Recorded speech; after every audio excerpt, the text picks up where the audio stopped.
Thank you for your time watching my video presentation.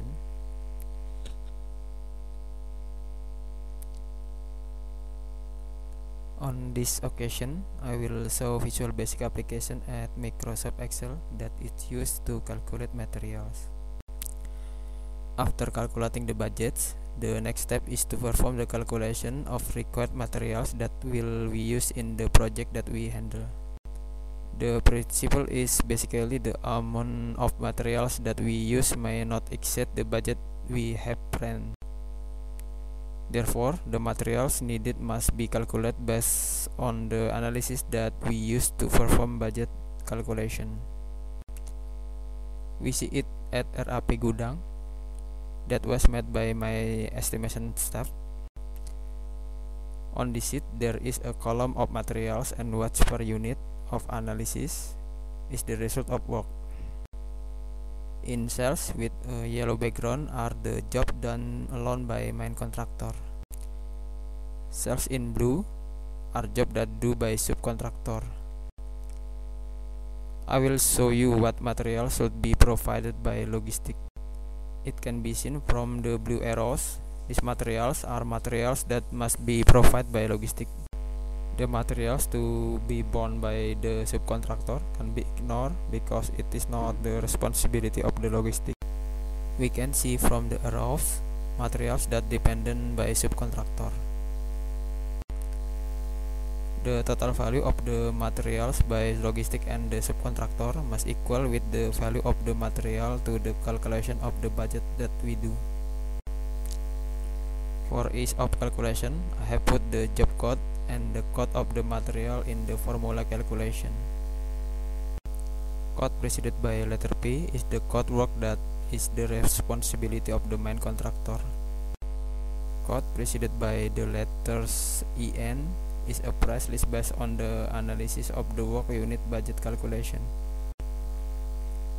Code preceded by the letters MT is code of material that required in the implementation process.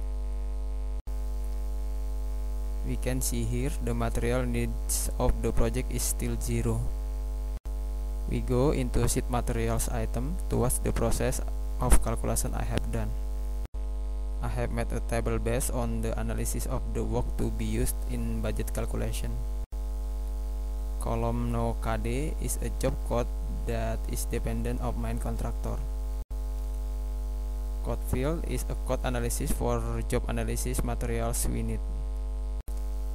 Column coef is coefficient that we use in the analysis of the calculation. Column total volume is the sum total of material that we need each work item. At cell G1 is an ingredient in the calculation of the value of RAP.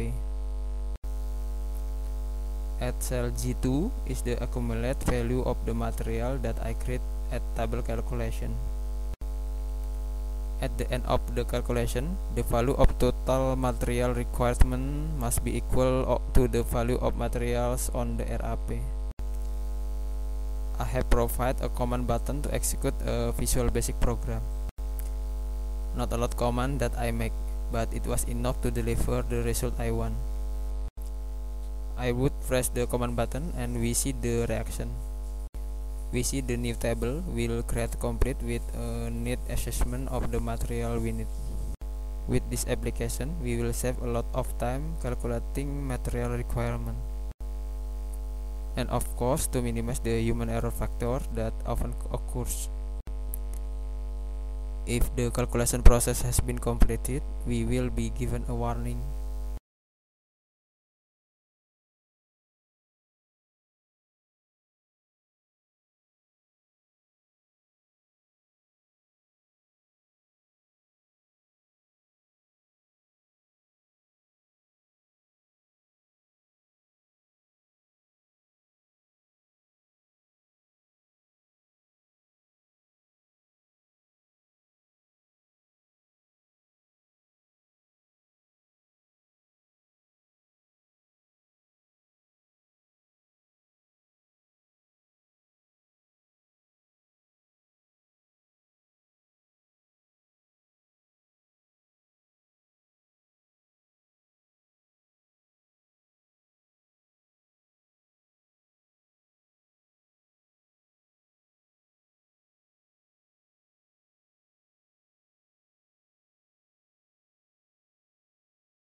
We do check whether the value of RAP material and material value on analysis of material requirement are the same. If it is equal, then the calculation of material requirement have been completed. We look at the sheet of material. We can see the material needs of each item was filled. This data can be used for the procurement of project material logistics. This is the end of my video presentation. Thank you.